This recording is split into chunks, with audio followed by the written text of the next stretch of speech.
In Revit 2022.1, you can use snaps to select a midpoint between two selected points. This temporary snap override is available when placing a component during sketching and while using modify tools. You can access this feature using a keyboard shortcut or from the in-canvas context menu.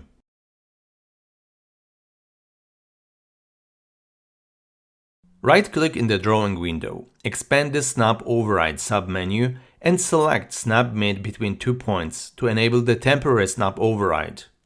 Choose your first point and then hover over the second point to view a temporary line and midpoint indicator.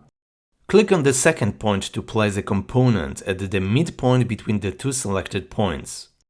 When drawing a wall, floor, stair or similar elements, the mid between two points temporary snap override is available at each point of sketching.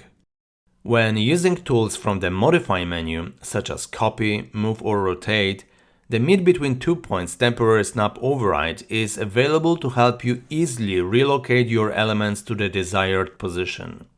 This new snapping method improves Revit's ease of use and your productivity during modeling and sketching operations.